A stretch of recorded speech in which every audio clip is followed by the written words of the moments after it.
The massive doors of the council chamber opened with a deep rumble that shook the floor.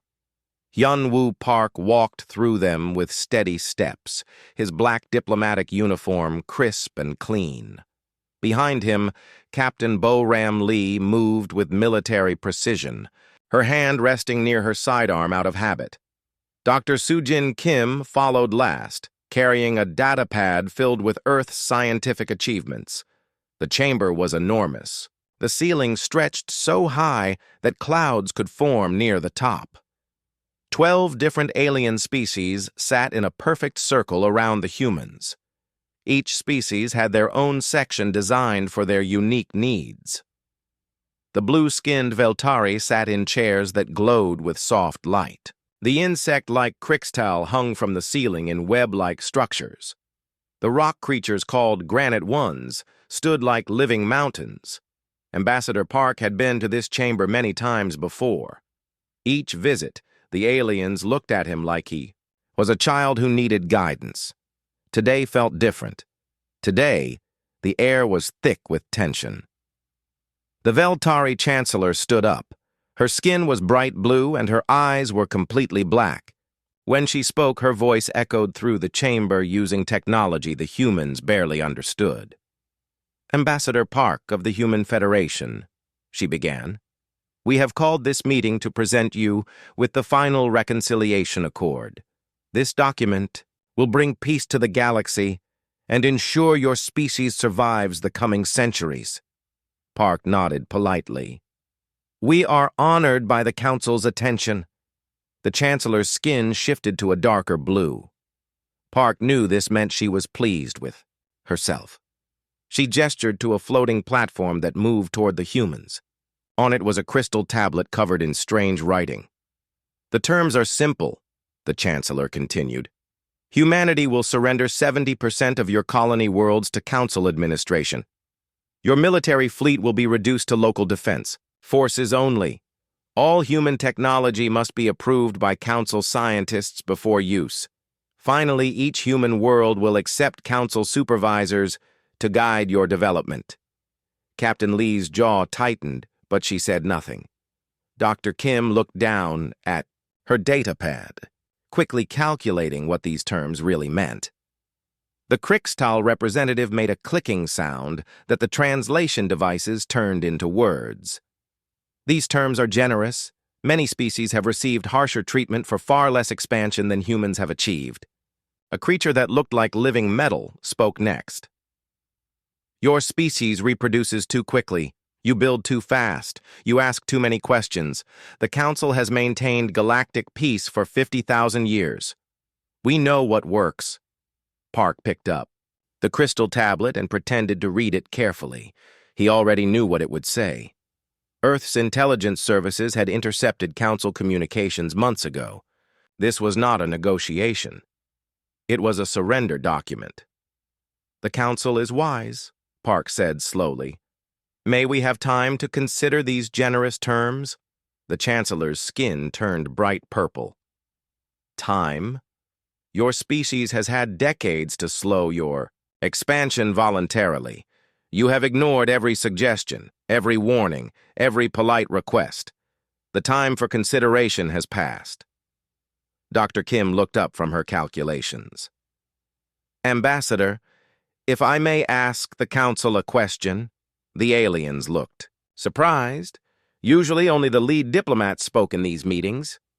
"Speak," the Chancellor said. "How many species have accepted similar accords in the past 1,000 years?" The chamber fell silent. The aliens looked at each other with whatever passed for nervous glances among their species. Finally, a gas creature floating in a containment suit answered, 47 species have been guided to peaceful integration with Council civilization." "And where are those species now?" Dr. Kim asked. Another long silence. The Granite One rumbled like an earthquake. "They live peacefully on worlds chosen for their needs. They contribute to galactic civilization in ways that suit their abilities." Dr. Kim smiled, but it was not a happy smile. "They're zoo animals." The chamber erupted in angry sounds. The Krixtal clicked furiously. The Veltari Chancellor's skin turned bright red. The metal creature sparked with electrical discharges. "How dare you!" the Chancellor shouted. "We have preserved countless species from the chaos of unguided development. We have prevented wars, famines, and the collapse of civilizations." Captain Lee stepped forward. "By making sure they never develop enough to cause problems." Park held up his hand for silence. The chamber quieted, but the tension remained thick as soup. "Honored Council," Park said in his calmest voice. "We understand your concerns about humanity's rapid growth. We appreciate your desire to maintain galactic stability. However, we will need to discuss these terms with our government." The Chancellor's skin shifted through several colors before settling on deep purple. "You have 3 days, Ambassador Park. 3 days to return with your species' acceptance of these terms. If you refuse, the Council will be forced to take stronger measures." The threat hung in the air like smoke from a fire. Park bowed formally. 3 days will be sufficient." The humans turned and walked out of the chamber. Their footsteps echoed in the huge space until the doors closed behind them with another deep rumble. As soon as they reached their secure quarters, Park activated a communication device that looked like an ordinary pen. The device used quantum encryption that would take the Council's computers thousands of years to break. "This is Ambassador Park," he said quietly. "Execute Protocol Exodus immediately. Authorization code Sunrise 77. A voice came back through the tiny speaker. "Confirmed, Mr. Ambassador. Protocol Exodus is now active. All colony worlds are beginning Phase 1 evacuation procedures. The fleet is moving to predetermined positions." Captain Lee sat down heavily in a chair. 70% of our worlds. They want to turn us into pets." Dr. Kim was still running calculations on her datapad. "It's worse than that. Based on historical patterns, species that accept these accords lose their technological advancement. Within 50 years, they become completely dependent on Council technology, Council food, Council everything." Park walked to the window that looked out at the stars. Somewhere out there, human families were packing their belongings and boarding ships. Children who had never known any world but their colony homes were saying goodbye to everything familiar. "The Council thinks humanity is like every other species they've encountered," Park said. "They think we'll choose safety over freedom, comfort over independence." "Will we?" Captain Lee asked. Park smiled, and for the first time in hours, it was a real smile. "Captain, have you ever known humans to make the easy choice when the hard choice was more interesting?" Captain Lee laughed despite the seriousness of their situation. "Not once, sir." "Then let's remind the galaxy why humans don't make good pets." The next 3 days would change everything. 3 days passed, like a slow countdown to war. The Council chamber was full again, but this time, something felt different. The alien representatives sat in their usual places, but they seemed more relaxed, more confident.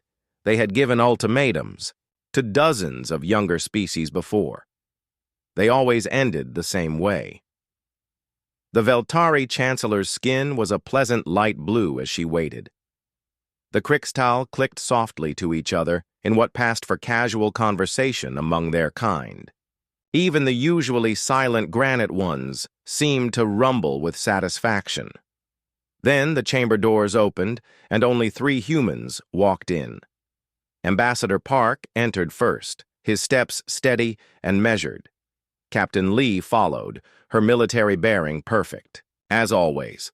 Dr. Kim came last, but this time she carried no datapad. She carried nothing at all. The aliens noticed immediately. Where was the rest of the human delegation? Where were the advisors, the translators, the recording staff that usually filled out a diplomatic party? Park walked to the center of the chamber and stopped at the speaking platform. He looked around the circle of alien faces, making eye contact with each representative in turn. His expression was calm, almost peaceful. "Honored Council," Park began, his voice carrying clearly through the vast space. The United Earth Federation has carefully reviewed your final reconciliation accord. The Chancellor leaned forward eagerly. Her skin brightened to an almost glowing blue. And what is your government's decision, Ambassador? Park paused for a long moment. In that silence, you could have heard a pin drop despite the chamber's enormous size. Our answer is no. The word hung in the air like a physical thing. For several seconds, nothing happened. The aliens seemed frozen, as if they couldn't process what they had just heard. Then, chaos erupted. The crystal burst into frantic clicking that sounded like machine guns firing. The Veltari Chancellor's skin flashed through every color in the spectrum. The gas creature's containment suit began whistling as its occupant expanded with rage. The metal beings sparked and crackled with electrical discharges. "Impossible!" the Chancellor shrieked, her voice cracking with disbelief. "You cannot simply refuse! No species has ever refused a council accord. The combined might of 12 civilizations stands behind these terms." Captain Lee stepped forward, and somehow her quiet movement cut through all the alien noise. The chamber gradually fell silent as she activated a holographic projector from her belt. "We'll do exactly what it has always done," she said, finishing the Chancellor's sentence. "Absolutely nothing that matters." The hologram sprang to life, showing real-time feeds from across human space. The images were stunning and impossible and absolutely real. Every human colony world was shutting down. Not destroyed, not abandoned in panic, but methodically powering down non-essential systems and beginning organized evacuation procedures. Space stations went dark one by one as their populations boarded waiting ships. Mining operations in asteroid belts ceased work and began packing up equipment. But the most shocking sight was the ships themselves. Massive vessels that had never been seen before were emerging from hiding places throughout human territory. They had been concealed in asteroid fields, hidden in gas giant atmospheres, camouflaged against the cosmic background radiation. Hundreds of them. Thousands of them. Arc ships, Captain Lee explained calmly. Each one can carry 1 million people and everything they need to start fresh somewhere else. "We've been building them for 20 years. The Granite One, who had spoken before, rumbled like a small earthquake. "This is madness! You are destroying your own civilization!" Dr. Kim finally spoke, her voice as clinical and precise as a surgical instrument. "We're not destroying anything, we're making a choice." She gestured to the holographic displays, which now showed detailed readouts of human evacuation progress. The Council operates under the assumption that younger species need your protection, your guidance, your permission to exist. You've built a galactic society based on dependency and fear. Her smile was sharp as a blade. Humans don't do dependency. The displays changed again, showing long-range sensor readings from beyond the galaxy's edge. Ships were moving out there, human ships, heading into the dark space between galaxies where no council species had ever dared to go. "You're committing suicide," the metal being sparked. "Nothing exists beyond the galactic rim. It's empty space. And radiation death?" "Maybe," Captain Lee admitted. "But it's our choice to find out." Ambassador Park had been silent during this exchange, watching the aliens' reactions with interest. Now he moved to the center of the platform and activated his own communicator. "This is Ambassador Park to all Council monitoring stations," he said. Effective immediately, the United Earth Federation withdraws from all Council territories. We renounce all treaties, terminate all trade agreements, and end all diplomatic relations. Humanity chooses exile over subjugation. The Chancellor's skin went completely white, a color Park had never seen on a Veltari before. You can't do this. You'll doom your entire species." Park looked at her with something that might have been pity. "Maybe, but we'll doom ourselves as free beings, not as your pets." The three humans turned toward the exit. Their footsteps echoed in the stunned silence of the chamber. "Wait!" the Chancellor called out desperately. We can negotiate. The terms can be adjusted. 60% of your colonies instead of 70. Reduce supervision. Expanded technological freedoms. Park paused at the massive doors but didn't turn around. You still don't understand. This was never about the terms. This was about the right to choose. You'll starve in the dark between galaxies, the gas creature wheezed. You'll freeze. You'll go mad from isolation. Captain Lee looked back over her shoulder. Then we'll starve free, freeze free, and go mad as free beings. That's better than living as your tame humans. But the chaos. The Krixtal clicked frantically. Without council guidance, species destroy themselves. They fight wars. They make terrible mistakes. Dr. Kim stopped walking. For a moment, Park thought she might turn back, might reconsider.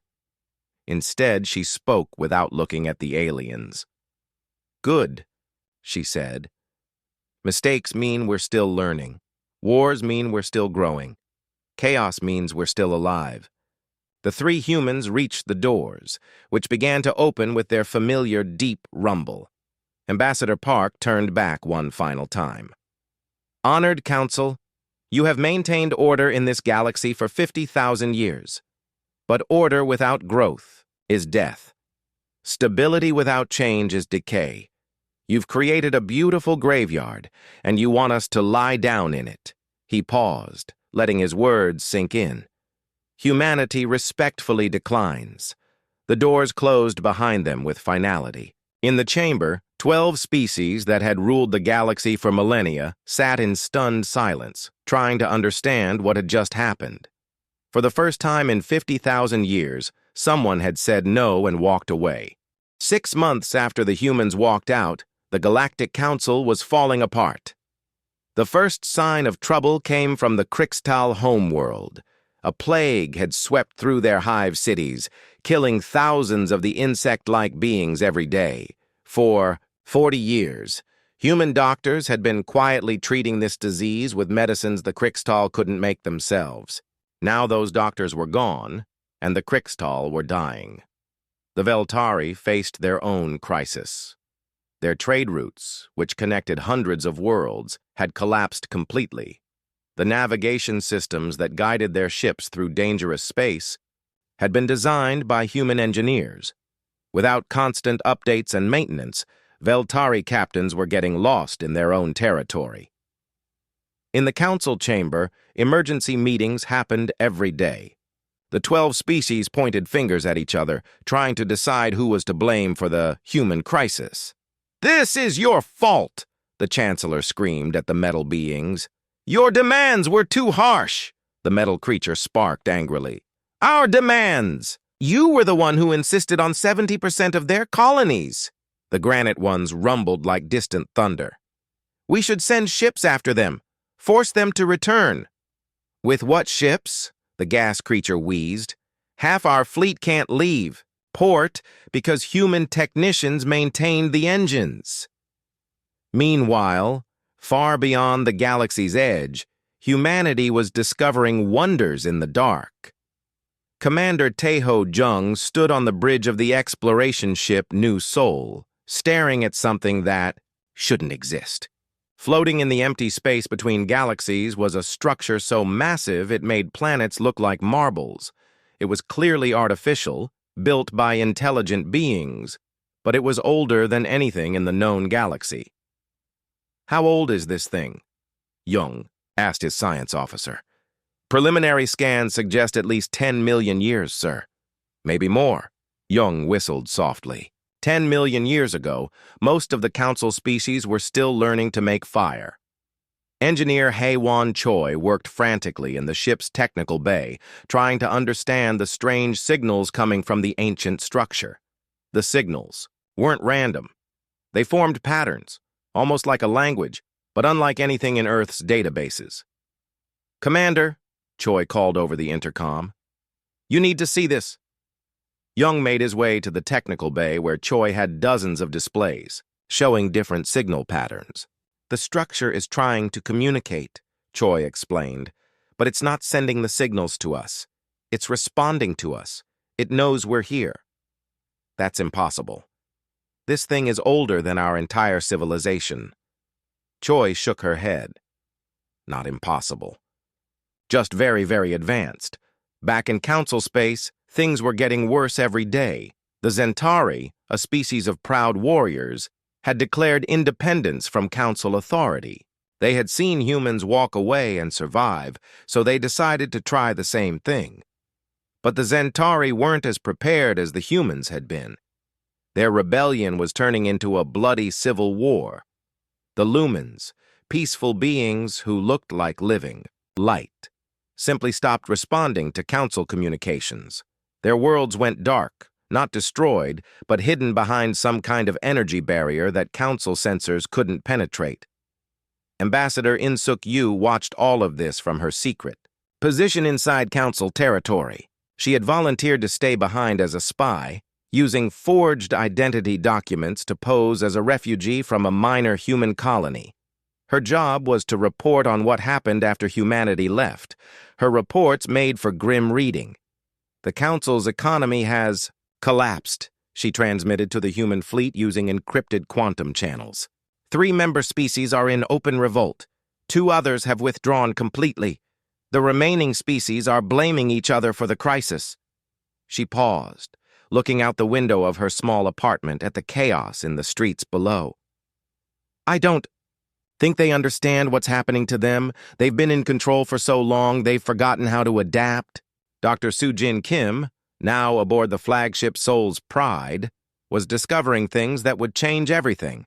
The ancient structure that Commander Jung had found wasn't alone. There were dozens of them scattered through the dark space between galaxies, all connected by energy beams that human sensors could barely detect. It's a network, Kim explained to a gathering of human ship captains and scientists.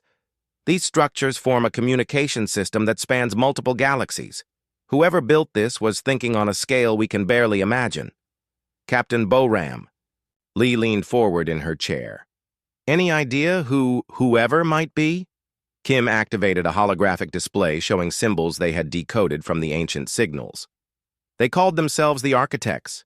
Based on the records we've found, they faced their own version of the Galactic Council about 5 million years ago. What happened to them? That's the interesting part. They didn't fight their council. They didn't negotiate with it.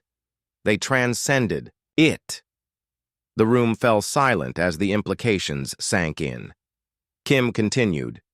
The Architects developed technology that made the entire concept of galactic councils obsolete. They spread their consciousness across multiple galaxies, becoming something beyond biological existence. Are they still out there? Jung asked. In a way, yes. The network is still active. It's been waiting for someone to find it, someone who would understand what it represents. Back on the Council's central station, panic was setting in. The Chancellor called another emergency meeting, but only 8 species showed up. The others had either rebelled or withdrawn completely. We must contact the humans, she declared, her skin shifting through colors rapidly. We must negotiate their return, the metal being sparked weakly. And offer them what? Everything is falling apart. We have nothing to bargain with. Then we give them what they want. Complete independence. No supervision, no restrictions. The Granite One rumbled thoughtfully. And if they refuse? The Chancellor's skin went pale blue. Then we are finished. In the dark between galaxies, humanity was just beginning to understand what they had found.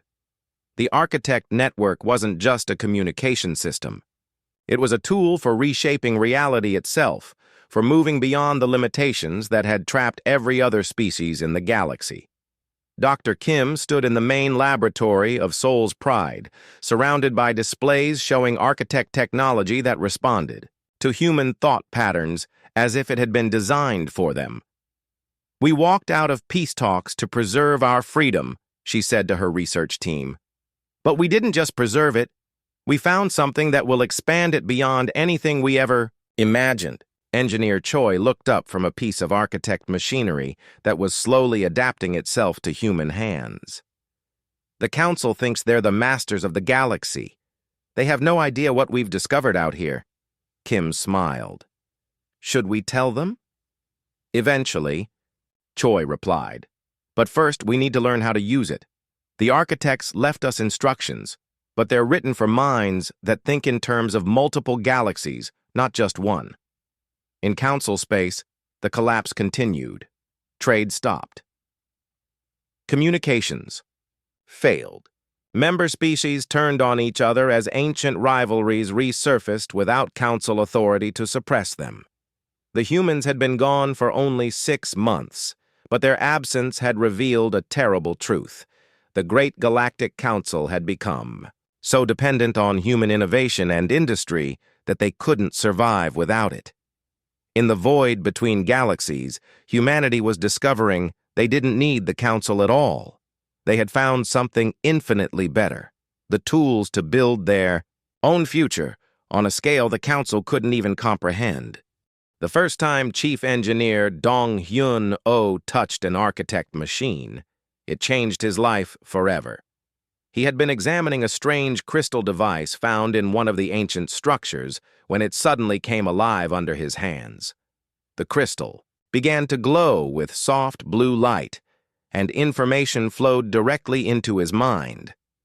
Not words or pictures, but pure understanding. It's incredible, Oh told Dr. Kim as they stood in the main research lab. The machine doesn't just respond to human touch. It responds to human thoughts, human emotions, human dreams. Kim watched as Oh placed his hands on another architect device. This one was larger, shaped like a tree made of living metal. As soon as Oh touched it, the device began to grow, extending new branches and roots that spread across the laboratory floor. It's adapting, Kim whispered. The machine is changing itself to work better with human minds. Oh nodded, his eyes wide with wonder. Every piece of architect technology we've found does the same thing. It's like they designed their machines to recognize a certain type of thinking, a certain approach to problems. What type of thinking? Oh smiled. The type that refuses to accept limitations. The type that always asks, what if, instead of why not. The type that would rather risk everything than accept a cage. Captain Mi-young-seo was learning this truth firsthand as she prepared for the most dangerous test in human history. She sat in the pilot's seat of a small ship that had been modified with architect technology. The modifications looked organic, as if the ship had grown the new parts instead of having them installed. Remember, Dr. Kim said over the radio, the architect records say this should work, but we're the first beings to try it in 5 million years. SEO took a deep breath. Understood. Beginning gateway test sequence. She placed her hands on the control panel, which immediately began to glow. The ship around her started to change, its hull becoming transparent in some places, solid in others. Reality itself seemed to bend around the vessel. Then, suddenly, space tore open in front of her. It wasn't like the jump drives humans had used before. Those created tunnels through existing space. This was different. This was a doorway to somewhere else entirely. Through the opening, Seo could see stars that belonged to a different galaxy entirely. Not the galaxy humanity had fled from, but another one millions of light years away. Gateway stable, she reported, her voice barely steady. I can see another galaxy through it. The implications hit everyone at once. With this technology, humanity wasn't limited to hiding in the dark between galaxies. They could go anywhere. They could explore galaxy after galaxy, finding new worlds, new resources, new possibilities that the Council couldn't even imagine. But the Architect Network held even greater secrets.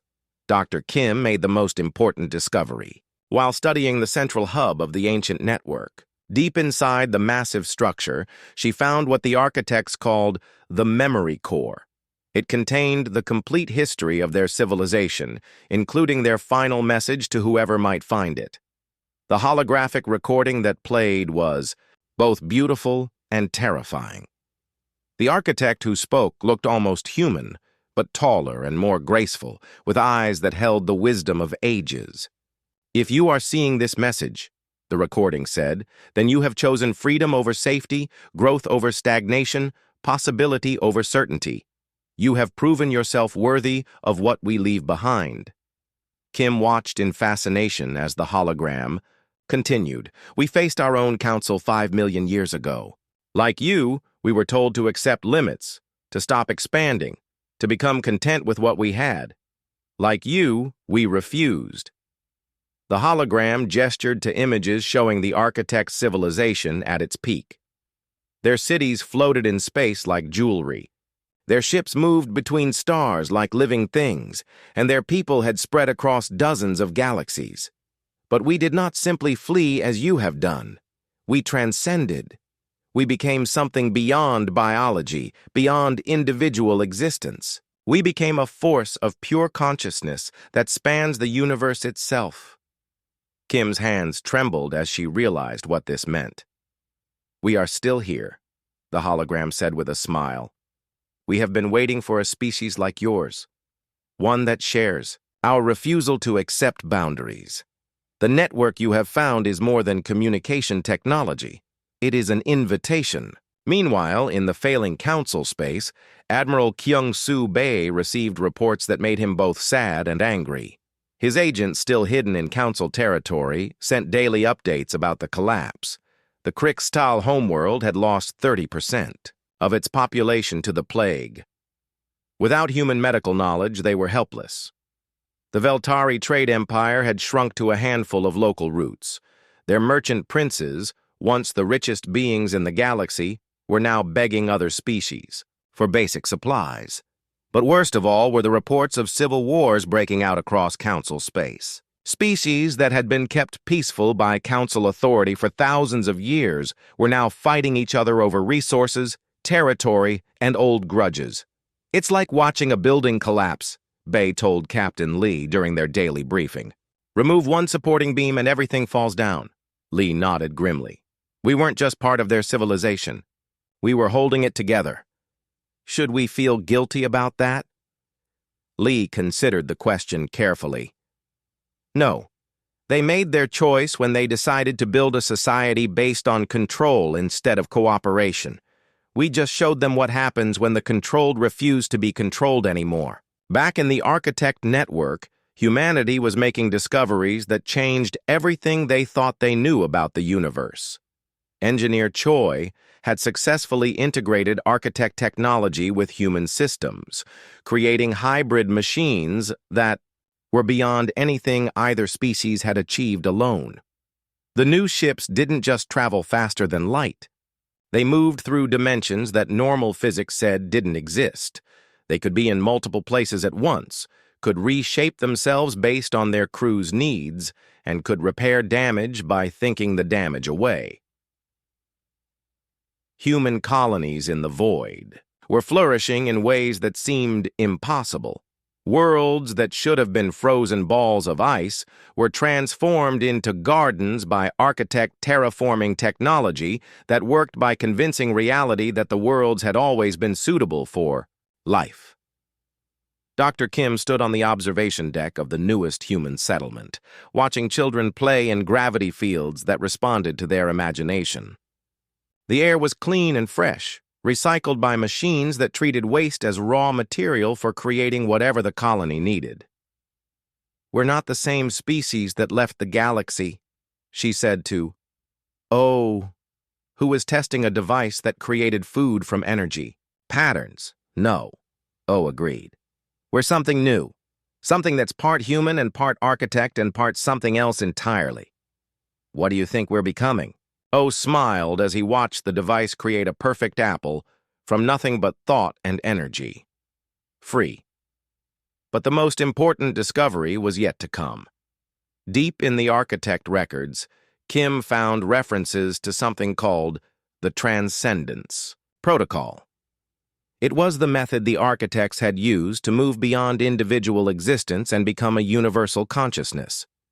The record suggested that humanity was approaching the same threshold. Every time they used architect technology, every time they integrated it with human systems, they moved closer to a fundamental change in what it meant to be human. We have a choice to make, Kim told the assembled leaders of the human fleet. We can remain as we are, using architect technology as tools. Or we can follow their path and become something beyond individual biological existence. Ambassador Park, now serving as the unofficial leader of humanity in exile, considered her words carefully. What would we become? Consciousness without limits, beings that exist across multiple galaxies simultaneously, the ability to create and reshape reality through pure thought. And the cost? Kim paused. We would no longer be human as we understand the term. We would be something new, something that has never existed before. The room fell silent as everyone contemplated the choice before them. They had fled the galaxy to preserve their humanity. Now they faced the possibility of transcending it entirely in council space. The collapse continued, but a few species had begun to realize the truth. The humans hadn't just walked away from civilization, they had walked towards something infinitely greater. 2 years after humanity walked out of the council chamber, they returned to the galaxy. But they were no longer the same species that had left. Captain Junho Shin commanded the lead ship of the return fleet as it emerged from the dark between galaxies. The vessel looked nothing like the human ships that had fled 2 years earlier. It was beautiful and terrible at the same time, its hull flowing like liquid metal while energy patterns danced across its surface like living art. Behind Shin's ship came dozens of others, each one unique, each one shaped by the dreams and needs of its crew. Some looked like flying cities made of crystal and light. Others resembled living creatures that swam through space like whales through water. All of them hummed with power that made the strongest council warships look like children's toys. On the bridge of his ship, Shin watched the galaxy grow larger as they approached. It looked different now. Many star systems were dark where there should have been lights. Trade routes that had buzzed with activity for thousands of years were empty. The great civilization that had once ruled this galaxy was dying. Captain, his communications officer called out. We're receiving signals from Council Space, multiple emergency broadcasts. They're begging for help. Shin nodded. He had expected this. Any military response? 7 Council warships are moving to intercept us, but... The officer paused, checking his readings. Sir, they're ancient. Their technology is thousands of years behind ours now. Do not engage them, Shin ordered. We didn't come back to fight. In what remained of the council chamber, emergency meetings happened around the clock. Only 7 species still attended regularly. The others had either collapsed completely or fled to distant corners of the galaxy to try to rebuild their civilizations alone. The Veltari Chancellor was no longer the proud leader who had demanded humanity's surrender. Her skin was pale gray, the color of defeat among her people. The Crixtal representative clicked weakly, his species too devastated by plague to send anyone healthy. The metal beings sparked occasionally, but even their electrical displays seemed dim and tired. The humans are returning, the Chancellor announced to the small group. Our sensors detect their ships approaching the outer rim. How many ships? The Granite One rumbled. 47 vessels. But each one. The Chancellor paused, her skin flickering with fear. Each one is larger and more powerful than anything in our combined fleets. The gas creature wheezed from its containment suit. Perhaps they come to accept our original terms. The galaxy is in chaos. They must see that council guidance is necessary, the metal being sparked weakly. Or perhaps they come for revenge? But humanity had not returned for revenge or to accept terms. They had returned as teachers. Ambassador Park, now changed by 2 years of working with architect technology, stood once again in the council chamber. But this time, he was not alone. With him came Dr. Kim, whose understanding of universal principles had grown beyond anything purely human. Captain Lee stood beside them, but she was more than just a soldier. Now, she had become something like a guardian of possibilities. Most shocking of all, there were others with them. Beings that looked human but moved with impossible grace, their eyes holding the deep wisdom of the architects. These were humans who had chosen to undergo the Transcendence Protocol, becoming bridges between biological life and pure consciousness. Honored. "Council," Park began, his voice carrying new harmonics that seemed to resonate in dimensions beyond sound. "We have returned, but not as the species that left. We are here to share what we have learned." The Chancellor's skin went through every color of fear before settling on pale white. What have you become?" Dr. Kim stepped forward, and reality seemed to bend slightly around her. "We have become what we always had the potential to be. Beings without limits, consciousness without boundaries, intelligence that spans galaxies." She gestured, and holographic displays filled the chamber. But these were not ordinary recordings. They were direct transmissions of experience, allowing the council members to see and feel what humanity had discovered in the void. They saw the architect network in all its glory. They experienced the moment when human consciousness first touched the infinite. They felt the joy of transcending biological limitations, while still maintaining the essence of what made them who they were. "This is impossible," the Krixtal clicked, frantically. "Biological beings cannot achieve such things." Captain Lee smiled, and her smile contained galaxies. "You're right. Biological beings cannot. But we are no longer purely biological." The holographic displays changed, showing the current state of human civilization. What the Council saw defied everything they thought they knew about the universe. Human. Settlements now existed in 17 different galaxies. They had built cities that floated in the space between stars, powered by the dreams of their inhabitants. They had created art that could reshape reality, music that could heal damaged worlds, and poetry that could bring dead suns back to life. "You have achieved this through conquest?" the metal being asked, sparks of curiosity mixing with fear. "Through cooperation," Park replied. "We found other species in distant galaxies, species that had also rejected the limitations imposed by their own councils and empires. We shared what we learned, and they shared what they knew. Together, we became something greater than any of us could achieve alone." The displays showed these other species. Some looked like living light, others like geometric patterns that moved through dimensions.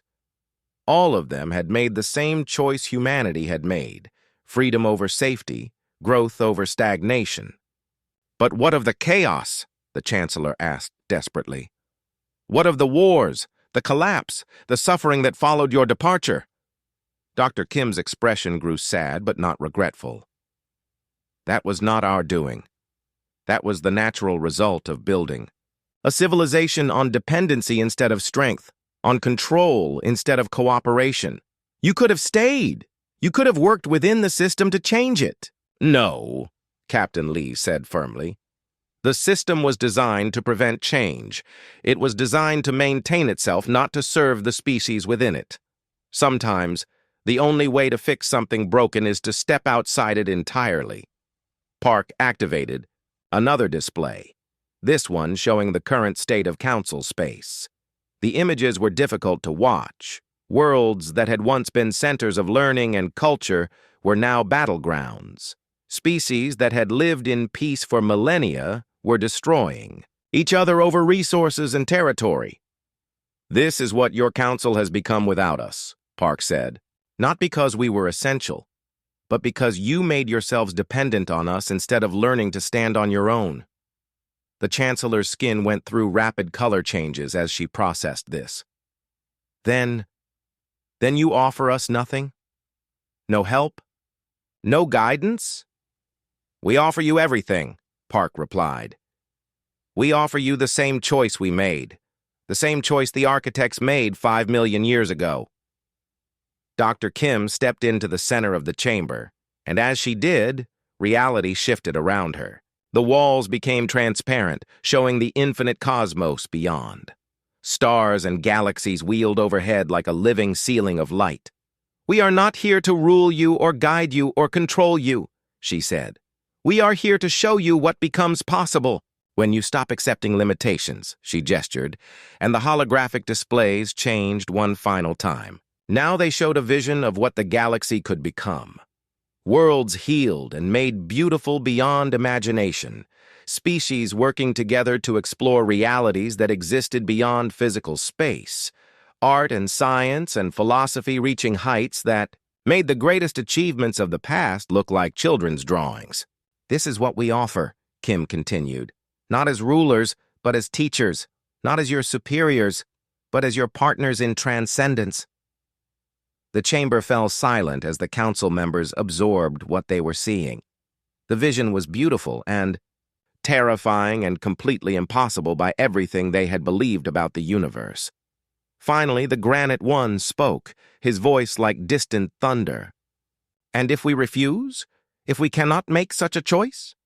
Captain Lee's smile was gentle, but infinite. "Then you continue as you are. We will not force change upon you, but neither will we limit ourselves to accommodate your comfort with limitation." Park moved to the chamber's exit, the other humans following. "The choice is yours, as it has always been. We walked out of these chambers 2 years ago because we refused to accept limitations on our growth. Today, we walk out again. But this time we leave the door open behind us." As they reached the massive doors, Park turned back one final time. "For any species, any individual, any consciousness that chooses to grow beyond its current boundaries, we will be waiting. Not in this galaxy, but in the infinite spaces between all galaxies, where possibility has no limits." The humans left the chamber, but this time they were not alone. 3 council members followed them.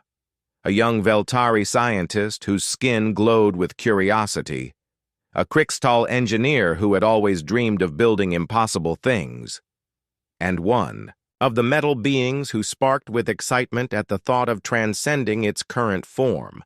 The galaxy would never be the same, but then again, that had always been the point.